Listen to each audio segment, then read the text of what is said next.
Bonjour, ici Emmanuel Marseille. Je me trouve toujours en Savoie, en confinement, avec mes deux compères, Constantin Belogorov et Marc Hild. Pour commencer, merci à toutes et à tous d'avoir regardé notre première vidéo, ainsi que vos commentaires qui étaient très encourageants. Dans cette nouvelle vidéo, nous allons vous apporter des solutions par rapport à ce qui se passe actuellement concrètement dans votre vie. Des solutions concrètes, des solutions relationnelles, des solutions mentales et des solutions spirituelles. Donc installez-vous bien confortablement et ouvrez grand vos oreilles. C'est parti!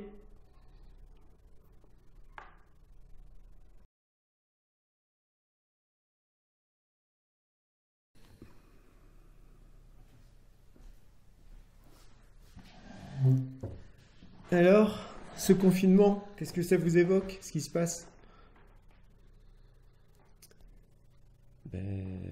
Voilà, si on fait un petit état des lieux, donc apparemment, il semblerait qu'on soit plus de 3 milliards d'êtres confinés sur la planète.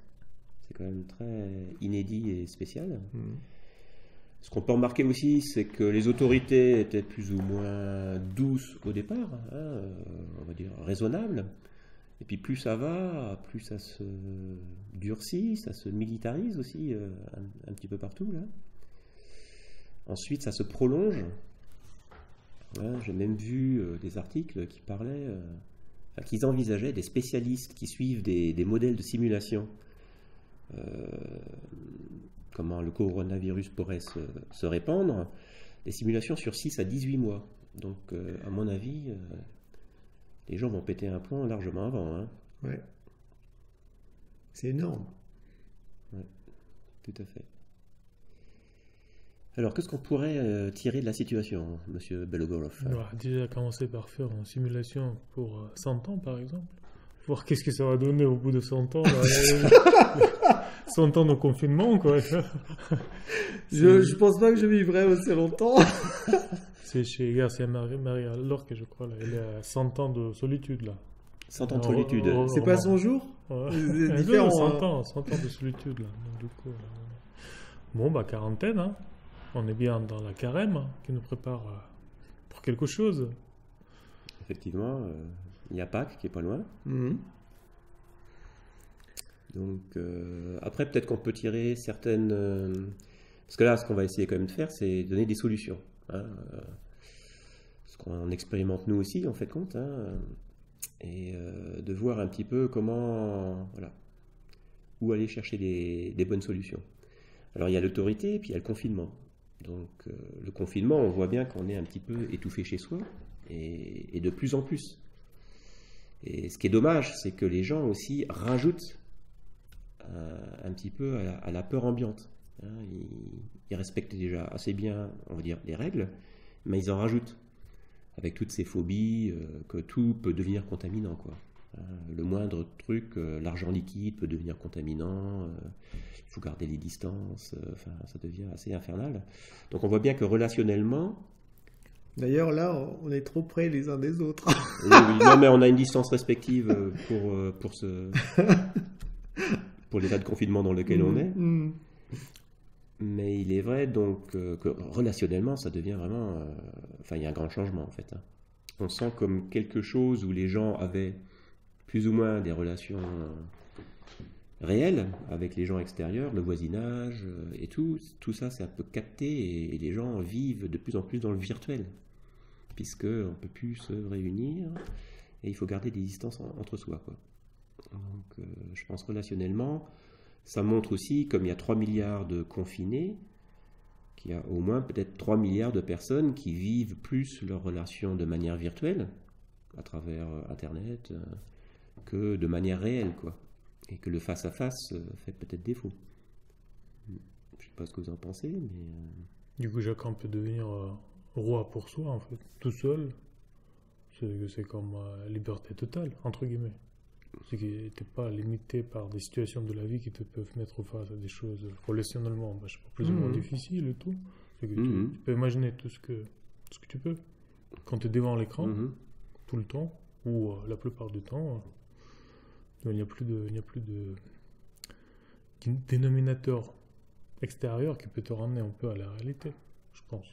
Ben, c'est sûr, il n'y a plus de remise en question. Si tu es seul, tu peux penser ce que tu veux, quoi.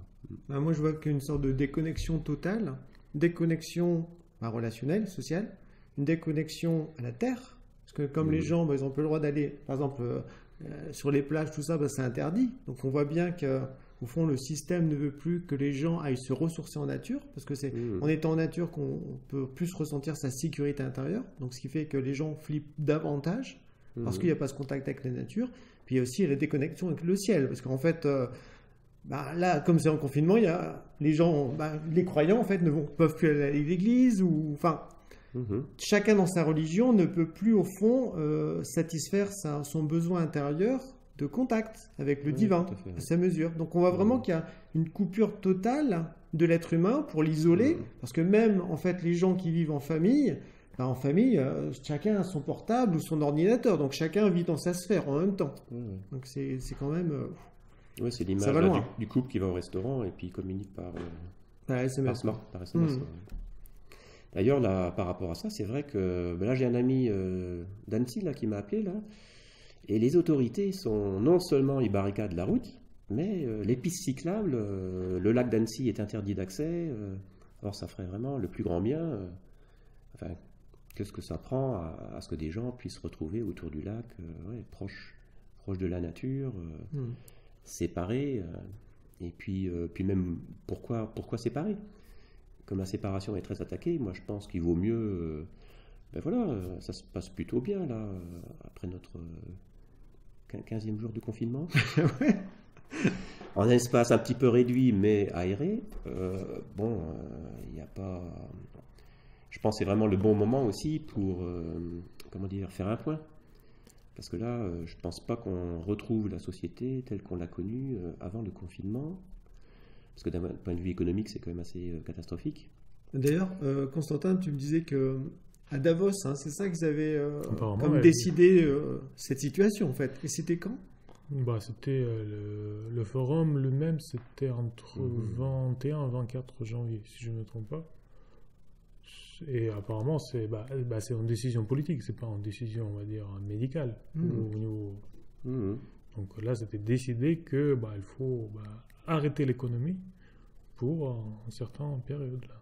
Donc, ils n'ont pas dit pourquoi là, je pense que peut-être ils le sont dit entre eux, quoi. Et d'ailleurs, le super spécialiste, le chef de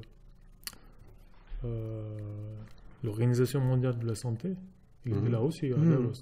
Donc, ah oui, tout à fait. Donc on comprend un peu les chiffres exagérés que sort l'OMS. Et qui ne sont plus d'ailleurs suivis par tout le monde. Il y a l'université d'Oxford qui apparemment a décidé de ne pas suivre les chiffres sortis par l'OMS. Donc, qu'est-ce qu'on peut proposer comme solution dans ces cas-là ? Puisque là, on a le temps de réfléchir, de partager, de faire un point avec ses amis, avec sa famille. Qu'est-ce qu'on peut dire ? Mais je pense que là, ce qui est important, c'est voir en fait que ça peut être une super occasion, mais de l'autre côté, ça peut être un super piège aussi, cette période. Donc, l'extérieur, elle pousse plutôt vers l'état de peur. Peur, au fond, là, si on creuse, on arrive à quoi ? À la peur de la mort. Donc, et puis, le méchant virus qui arrive et on risque tous de mourir. Mais ça fait que les gens s'enferment chez eux, mais avec la peur, du coup, ça fait monter ce qu'on appelle on va dire, écarteler l'appel corps de douleur. C'est quelque chose qui monte de toi, de l'intérieur, et qui te fait tourner en boucle dans les pensées négatives ou dans des rancunes et tout ça. En fait. Donc ça, c'est le meilleur moment qu'ils te prennent, quoi. Et tu peux rester dedans assez longtemps parce que tu n'as pas de distraction, entre guillemets. Tu sors pas au boulot, donc du coup, peur plus ça fait que au bout d'un moment, tu peux plus, quoi. À un moment donné, tu peux vraiment péter les plombs, quoi, comme ça, dans ces états-là. Donc, parce que cette solitude, elle n'est pas choisie, quelque part, elle est imposée. Si quelqu'un prend une décision, écoute, là, je m'isole pour faire le bilan, c'est une chose. Mais si, c'est pas choisi, donc je pense que là, c'est quand même c'est important de se mettre devant ce choix. Qu'est-ce que je choisis? Est-ce que ça peut être une occasion pour quelque chose, creuser, comprendre, ou je subis en fait. Je commence à m'inquiéter, je suis apeuré, j'attends que ça s'arrête le plus tôt possible, quoi. Je pense qu'il y a deux comme directions qui peuvent se dessiner, et c'est nous qui choisissons. Quelle direction on veut prendre. Et à partir de là, on peut voir différents scénarios qui se déroulent. Plusieurs différents aussi comportements des gens, parce qu'en fait là on voit de plus en plus dans la rue, quand on va quand même se balader, donc c'est important justement, voilà. Mais on voit des gens qui sont souriants, qui disent bonjour, puis d'autres, une fois qu'ils sont face à nous, ils changent le trottoir, parce qu'ils sont terrorisés. C'est comme si les deux sociétés dont on a parlé dans la première vidéo, là c'est comme si au niveau relationnel, ça commence vraiment à se voir. Ça devient presque choquant. Bon, c'est vrai, en plus, nous, on est vraiment à la campagne, donc on ne perçoit pas vraiment ce qui se passe en ville. Il faudrait y aller, mais d'après ce qu'on entend, c'est comme si ça se durcissait vraiment en ville. L'aspect État totalitaire, il se renforce vraiment. Il suffit pour ça de voir les petits papiers qu'on nous donnait à signer, là, pour sortir la première fois. Il y avait 3-4 points. C'était raisonnable, quoi. Après, on voit que ces 3-4 points sont changés. Bientôt, il faut mettre maintenant l'heure. On peut sortir 1 heure et pas plus. Mais de quel droit? Je veux dire, ça n'a rien à voir avec une mesure sanitaire. Si moi, je suis seul 5 heures dehors, sur une plage, il est où le problème, quoi? Ou avec ma copine, ou avec ma famille même. Bref, ça n'a pas de bon sens. Ça n'a pas de bon sens, mais d'un autre côté, ça donne l'impression d'être en prison. Parce qu'en fait, c'est comme si chacun était dans sa cellule, chez lui, et puis on a quand même une heure d'aération, comme on voit dans les films avec des prisons, quoi. Tout à fait. Où là, puis après on revient. Attention, on n'a pas le droit en plus d'aller à plus d'1 kilomètre. C'est quand même du délire. Là, c'est... Mais je pense qu'ils testent bien ça, parce que, en plus, j'ai cru comprendre qu'ils libéraient les prisonniers. Donc les gens normaux se retrouvent chez eux. Emprisonnés avec un petit bout de papier qui va devenir de plus en plus long. Je pense que tout ça c'est pour tester, la soumission à l'autorité. Donc je pense vraiment qu'il y a un problème par rapport à l'autorité qui là, on sent quand même qui n'est pas bienveillante envers les êtres humains, quoi. Donc c'est ça qu'il faut un peu, je pense, comme récupérer. En fait, pourquoi les gens se soumettent aussi, c'est parce qu'ils attendent un sauveur. Ils attendent que l'État les sauve d'une certaine façon. Or, si on ouvre grand les yeux, si on sort de la naïveté, on voit bien, en plus avec les gilets jaunes, il s'est passé un certain nombre de choses en France qui prouvent que le gouvernement ne veut absolument pas le bien de son peuple. Je veux dire, là, c'est... C'est mathématiquement prouvé, oui. Donc là, c'est comme si tout s'amplifiait au niveau du curseur. Il y a un côté comme ça... Ce que me vient là, c'est quand les gens sortaient normalement, aller travailler, etc. Quand même, quand tu rencontres les autres, quand tu vis des situations comme ça, normales, on va dire, ça te donne un sentiment d'existence. Et là, du coup, maintenant, quand tu es chez toi, tu fais pas tout ça, et c'est quand même peur de ne plus exister qui peut apparaître. Et justement, la compensation, ça serait quoi? Aller sur des réseaux sociaux, on peut combler ça, quoi. Genre, tu existes, tu communiques, mais c'est pas la même chose que rencontrer les gens en vrai, quoi. C'est comme si chacun peut être testé par rapport à ces fameux 3 peurs existentielles, quoi. Et on peut développer comment ça peut se décliner et quelles solutions qu'on peut contrer chaque peur précisément, quoi. Et je pense que vous imaginez, là, vous passez comme ça toute la journée et tout, vous tournez en rond, là, vous savez pas quoi faire et tout, là. La seule, là où vous pouvez respirer, voir quelqu'un sur votre profil, je sais pas où, appeler sur Skype et tout, quoi. Donc, du coup, là. Voire même les jeux vidéo ou plonger dans les séries, comme pour oublier, en fait, ce qui se passe et s'immerger dans un univers illusoire, en quelque sorte. Après, on peut regarder des séries, etc. Après, c'est toujours une question de tempérance. Totalement plongé dedans, parce qu'en fait, au fond de nous, on sent un grand vide et qu'on n'a pas de but dans la vie. Et effectivement, là, c'est dangereux. Donc, il y a vraiment une sorte d'équilibre à trouver. Ça revient, en fait, poser des questions existentielles, au fond, vraiment. Quelle est l'existence de ma vie, en fait? Là, c'est l'occasion de face à face, là, face à soi-même, devant son miroir, qui est-ce que je suis? C'est quoi mes buts dans la vie?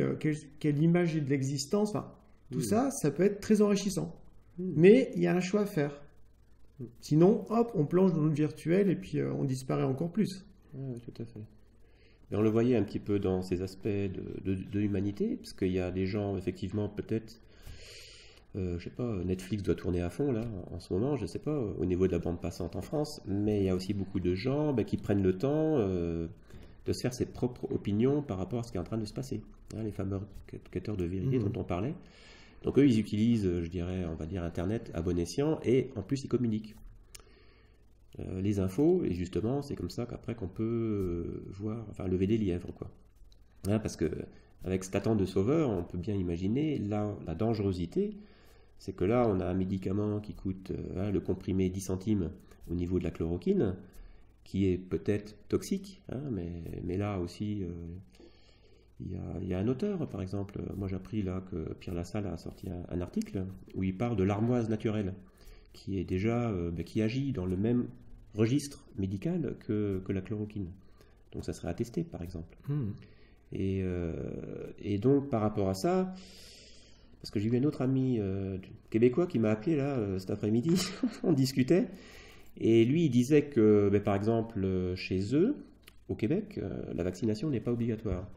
Mais que si c'est bien monté en épingle par les médias qui ont une très grande responsabilité, et à mon avis, là, ils jouent vraiment le jeu. Ouais, ils jouent vraiment le jeu. Enfin, ils sont vraiment contre le peuple, quoi. Ils montent tout en épingle.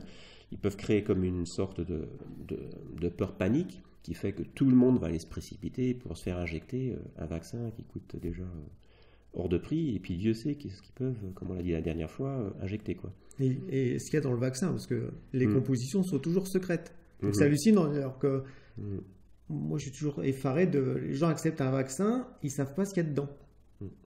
C'est hallucinant, enfin je veux dire. Donc du coup, ouais. Et là, après, on voit aussi qu'il y a quand même des gens, et voilà, qui font comme des choix et puis qui s'organisent aussi. Hein, il y a beaucoup de gens qui parlent. Il va y avoir une journée de méditation, je pense, même dimanche des Rameaux, mondiale.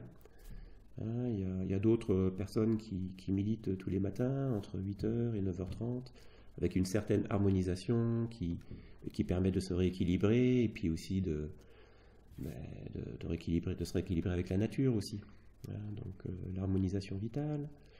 Donc il y a l'histoire des méditations que moi-même je vois aussi dans les réseaux autres qui parlent plus d'ondes, du Linky, de la 5G, donc ce sont des choses qui circulent quand même.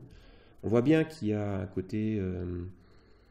les gens, ils ont soif de spirituel, mais peut-être qu'ils n'osent pas trop franchir le pas. Pourtant, la France, c'est un beau pays par rapport au patrimoine spirituel. C'est vrai que quand on voit les cathédrales, le Mont-Saint-Michel, Jeanne d'Arc, les Templiers, les Cathares, le fait que les trois Maries soient arrivés en France, en venant de Palestine, voilà. Et puis bon, aussi on va dire la destruction de Notre-Dame, c'est quand même un signe qui prouve que à la fois la culture chrétienne, la dimension spirituelle, en fait, au fond, est attaquée, vraiment. Et là, le fait que les gens ne puissent plus aller dans leur temple, en fait, pour se réunir avec d'autres et prier, parce qu'en fait, ça aide aussi à avoir confiance envers la vie, eh bien, on voit que là, c'est comme si on voulait vraiment couper l'être humain du divin, à tout niveau. Peu importe sa religion, en fait, mais il y a vraiment cette notion comme ça de couper le lien du haut, en fait. Comme ça, les gens peuvent être plus manipulables. Ouais. On coupe le haut et puis on aspire tout ça dans un monde virtuel avec un faux dieu. Ouais, et puis bon, le haut c'est intéressant, ça fait référence au corona. Donc, un chakra coronal, c'est un centre d'énergie qui est là. Donc, ce virus, il n'a pas un nom par hasard, en fait, au fond. Ouais. Du coup, pour résumer, on peut dire que c'est la crise de la conscience, c'est pas la crise sanitaire. Donc, c'est-à-dire que le virus et tout ce qu'il y a avec, c'est juste un prétexte. Mais je pense que chacun est mis face à à sa conscience propre. Qu'est-ce qui se passe dans sa conscience? Sans distraction extérieure, sans le fait d'être pris dans son travail, son quotidien, son train-train. Mais qu'est-ce qui se passe dans la conscience, quoi? Et finalement, c'est la crise de la conscience et la peur de la mort qui monte avec cette épidémie méchante et tout. Et donc, je pense que c'est dans la conscience que se joue, en fait, on va dire, c'est là que l'enjeu est là, en fait. Le combat. Oui, il y avait déjà quelques années, il y a Pierre Rabhi qui disait que c'était vraiment un combat par rapport à la conscience. Il y a aux États-Unis, ils parlent beaucoup du Great Awakening, le grand éveil, en fait. Donc, effectivement, peut-être l'enjeu principal, c'est la conscience.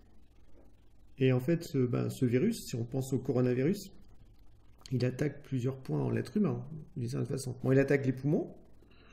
Donc le poumon, quand on y a l'expression, c'est respirer la vie à plein poumon. Enfin, ça dit bien ce que ça veut dire. Et puis là, c'est comme si il y a une inflammation, ça attaque. Donc c'est comme si ça attaquait le fait que on vit dans un espace qui ne nous correspond pas au niveau de l'air. Mais bon, c'est un air subtil, en fait. Enfin, c'est la société qui est hyper matérialiste, en fait, en quelque sorte. Et puis après, il y a l'aspect coronal qui montre une coupure aussi avec le ciel. Donc ça veut dire que ce qui crée la coupure, c'est des pensées hyper matérialistes ou négatives. Du genre Dieu n'existe pas ou l'être humain est un animal intelligent. Enfin, il y a des choses comme ça qui sont assez fortes au niveau des pensées négatives. Bon, je fais référence, je pense un petit peu à ça parce que Pierre Lassalle, comme tu l'as dit, il a écrit un article où il disait justement effectivement que, on va dire, au fond, ce qui construit le virus, ce sont des pensées négatives.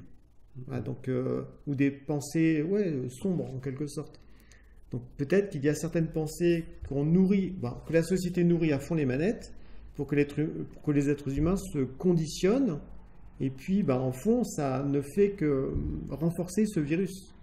Alors que si à côté de ça on nourrissait des pensées plutôt bénéfiques, ouvertes sur une autre dimension, c'est comme si on pouvait aussi trouver des solutions là où on ne les cherche pas en fait. Tout à fait. Ça peut aussi peut-être symboliquement donner, même pas symboliquement, je pense que c'est les symboles qui est très, on va dire, agissante.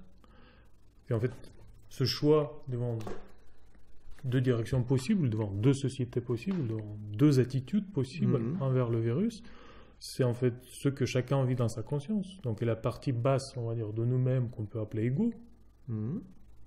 Et là, notre partie, en fait, paisible, silencieuse, bienveillante envers les autres. Et quand même, chacun est pris entre... chacun d'entre nous, il est sur ce champ de combat de sa conscience entre ces deux parties, en fait.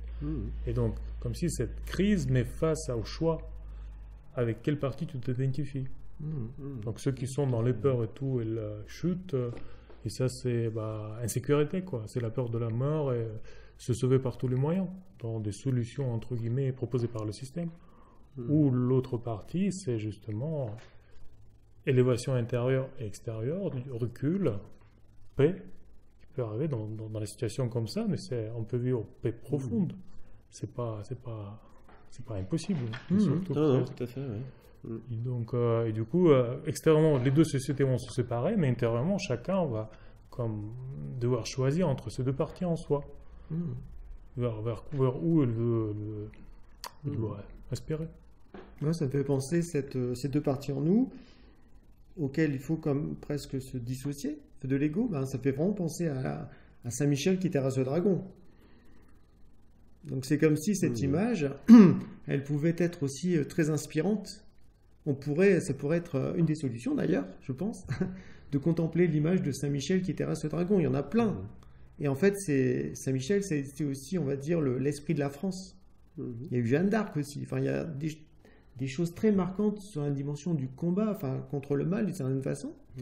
Et Macron, il a dit qu'on était en guerre. Donc, je veux dire, je rebondis sur ce qu'il a dit. En fait, on est en guerre contre des forces obscures qui veulent asservir l'humanité. Et donc là, en se reliant à Saint-Michel ou à Michael, on peut l'appeler de façon comme ça, eh bien c'est comme si en nous, on pouvait aussi ressentir plus notre force intérieure et donc aussi avoir plus de courage face à la situation. De toute façon, c'est le bon timing, puisque c'est la semaine pascale.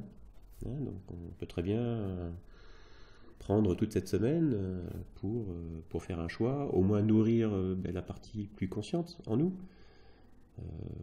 par la prière, après chacun, on va dire, son culte. Mais après, voilà, on peut faire ça aussi un peu plus consciemment. Il y a Émile Bock qui a sorti un livre sur la préparation à Pâques, par exemple. Il y a Pierre Lassalle qui a sorti aussi un livre de préparation à Pâques pour chaque jour. Donc, on mettra les références, je pense, en bas de la vidéo. Là, en dessous, au en niveau bas de la du vidéo. descriptif, voilà. Mais là, voilà, pour la partie basse, c'est vrai qu'on peut... Voilà, on peut aller courir, se relier à la nature, voir des gens, et puis pour la partie haute, méditer, prier, réfléchir aussi, se poser. Justement là, peut-être la notion de méditation est importante. Parce que qu'est-ce qu'est la méditation en soi? Parce que je pense qu'il y a plusieurs visions de qu'est-ce que c'est, en fonction des gens. Bon, il y a des gens qui le pratiquent pour se calmer, pour se faire du bien, il y a d'autres peut-être pas. Mais la méditation en tant que telle, c'est... je pourrais dire, dans d'autres mots, c'est faire le ménage dans sa conscience. C'est prendre du temps, virer tout ce qui est obsolète, tout ce qui pèse, tout ce qui est parasite. Et là, on commence à faire le tri. Et là, on voit plus clair qu'est-ce qui se passe en nous. Parce que ce qui se passe dans la conscience, après, on voit ça dans la société. Donc, c'est comme disait Pierre Rabhi, comme plusieurs d'autres, que... la source, les graines, la racine de tout, c'est la conscience. Le reste, ça ne sert à rien de courir derrière le virus si la conscience des gens va rester la même. Oui, mais du coup, dans ce sens-là, la méditation, elle est très importante. Parce que c'est que là, quand chacun peut individuellement faire le ménage dans sa conscience. Ça passe à part de là, en fait. Vas-y. On peut méditer aussi sur des phrases fortes qui sont... bienveillante. Je pensais, par exemple, une phrase que je médite assez régulièrement, c'est « du divin, nous sommes nés ». Il y a vraiment cette notion comme ça de se souvenir de son origine spirituelle. En ces temps de crise où tout est coupé, ça peut être intéressant. Après, il y a d'autres phrases. Je pense que chacun, en fonction de sa culture religieuse, spirituelle, peut trouver des phrases, ça peut être le Notre Père, enfin voilà. Donc, des choses que l'on va méditer dessus. Puis après, effectivement, peut-être aller plus en profondeur pour percevoir plus des bouts de son esprit. Donc, et même la méditation est devenue assez à la mode, même dans les cercles, on va dire, assez évolué, même au sein des entreprises. Là, maintenant, c'est devenu comme quelque chose qui est bien accepté, qu'en fait, si quelqu'un se trouve dans une situation difficile, un défi dans la vie professionnelle, un manager de haut niveau, là, le seul moyen de prendre une bonne décision, c'est méditation, quoi. C'est justement aller en soi, se calmer et voir tout ce qui joue dans cette situation-là pour prendre la bonne décision. C'est même pas dans le cadre d'un stage spirituel ou d'une retraite et tout, là. C'est, donc, on va dire, ceux qui se trouvent les pionniers de nouveau management, c'est que la méditation, même il y a plusieurs recherches qui disent que la méditation, ça agit beaucoup au niveau physiologique. Oui, il y a même des recherches là-dessus qui montrent ça. Qu'est-ce qui se passe dans le cerveau et tout, là. Moi, je ne suis pas personnellement un partisan de chercher les preuves comme ça, genre, qu'est-ce qui se passe dans le cerveau quand tu médites, mais il y a beaucoup de recherches qui montrent que ce n'est pas quelque chose irréel qui se passe dans notre tête, c'est quelque chose qui est très agissant. Ok. Après, au niveau du cœur, au niveau relationnel, en fait, il y a aussi le fait de... Même si c'est interdit, d'aller quand même rencontrer des gens. Voilà, parce que c'est... En fait, il y a vraiment cette notion de dépasser la... Je ressens beaucoup, on veut nous faire croire que la vie est dangereuse, que les relations sont dangereuses, voilà, que le monde est dangereux. Donc, ce qui fait qu'après, tout le monde se barricade et tout le monde se méfie des gens. Et en fait, non. Une des phrases positives à cultiver, c'est la vie est belle. La vie est bienveillante. Voilà, donc cette notion comme ça de cultiver la confiance. La confiance en soi, la confiance dans les autres, la confiance en Dieu aussi. Voilà. Et en fait, ça pour moi, c'est vraiment une clé relationnelle. Parce que c'est comme si là, Et puis il y a aussi le fait qu'on a beaucoup abordé il y a plein d'idées qui me viennent comme vous. Hein. Il y a plein... Voilà, c'est dans la vidéo qu'on a faite, la première, ce qui ressortait beaucoup, c'est qu'il fallait penser par soi-même. Se poser des questions, réfléchir. Arrêter de regarder les médias, au fond, officiels, et puis vraiment faire l'effort de penser. Et ça, c'est une clé quand même. Hein. On peut déjà faire un jeûne par rapport aux médias officiels. Ça peut pas faire de mal. Et on sera déjà moins anxieux, ça va déjà aider. Et puis après, oui, pourquoi pas réfléchir par soi-même, quoi. Hein, maintenant, on a les moyens.